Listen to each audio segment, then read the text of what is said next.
Hey everyone, Dan here. Hey, I've got a kind of an interesting tip I want to share with you. And when I've worked with artists a lot over the years, what I've come to find out that a lot of the issues that artists have often have more to do with preparation than they actually have to do with the actual execution of the painting, the actual applying brushstrokes. So I want to talk about that, and I want to talk about some of the things that I think, should look through in terms of your art. And what I want you to do is look at your entire process, right?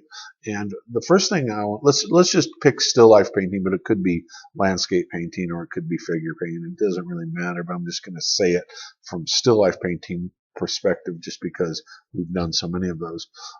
The first thing that you need to look at is just your setup, and how is your setup? Does your setup actually a pleasing setup? Does it have a strong center of interest? I mean, I can't tell you how many times I see setups of people where they've just missed the whole boat on their having good composition and something that looks attractive. A lot of times they'll just grab stuff and start rearranging it to where it kind of looks good rather than thinking from the beginning, how is the eye going to move through this? Now, I'm not going to go through and do a whole lesson on each one of these things. But I'm just going to kind of lightly touch on them so you kind of know.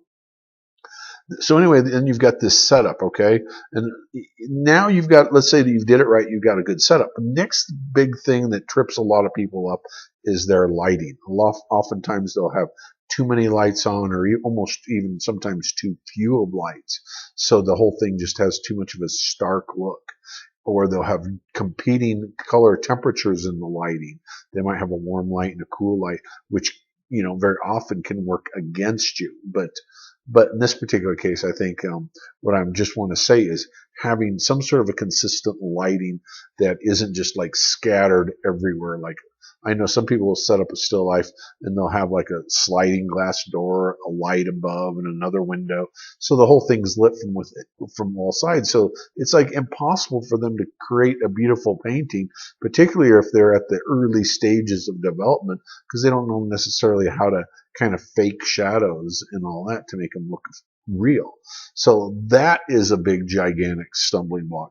And then the next, if you photograph it and work from a photograph, that could be another huge stumbling block because of the nature of cameras, which I'll address in another video, because they can a lot of times cause problems. So anyway, if you get past all of that, right, then the next step is the surface that you're going to paint on, right?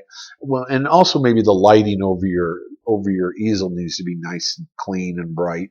Maybe preferably one or two light sources so that you don't have a bunch of glare while you're trying to paint. That's not as much of an issue, but still I wanted to mention it. Okay, but then the surface that you paint on is a big deal.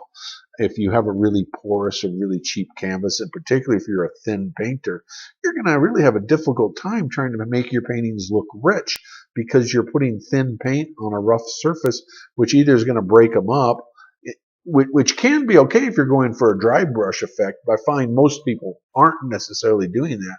So all the paint's sucked into the weave and it becomes very dull. And the thing you want to do is look at your surfaces and make sure that your surfaces are compatible with your style. If you're going to use a relatively thin surface, you really need to paint with thicker paint. I mean, I said that backwards. If you're going to be a really coarse surface, you really need to use thicker paint. And the smoother your surface, the more you can get away with less paint, or thinner brush strokes, and still have a painting that looks like a painting, right? So that's really another big one, okay? And then the next step would be, when you're mixing your colors, are you keeping them clean to begin with? Or even are you even really matching the exact color that you see or that you want? Probably that's a bigger problem. People will just like, yeah, that kind of looks right, and they'll just put it up there, right? And then once one color gets off, we use that color to gauge the next color, and a lot of times that color gets off, and then it can spiral like that. So you have to really be kind of careful when you're mixing your colors to keep them clean, all right?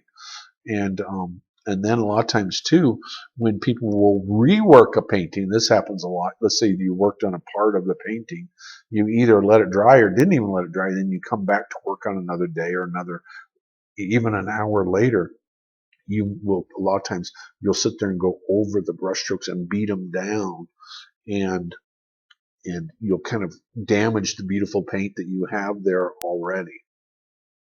And that's pretty much it. Once you get beyond that, then if you can survive up to that point, you're pretty golden. The worst thing you can do is mess up the varnishing, but you only have to mess up one painting varnishing before you learn that lesson. So I think you're going to be okay there. So what I want you to do is look at your process from the very first step. And the first step would be the conception of the idea and what it is you want to say about that painting and what you want to do with it. How's the eye going to move? All the way through all these steps that I said, and look for possible areas that you might be tripping yourself up and not even realizing it. So really look at it with a very, very critical eye and see, what am I doing here? What am I doing there? Is there any way I can improve this? Is there any way I can do a double check to make sure that I am not, being my own worst enemy at this point in that process? So just go through it step by step, like when you're doing a painting, or think about it as you do it. Probably actually better to do it when you're not doing a painting, and think about where there are potentials for mess ups, and then maybe leave yourself notes and watch for those things. And I kid you not, this can be as impactful as everything I've told you up to this point all combined. All right, check it out, try it. Let me know how it works. Take care.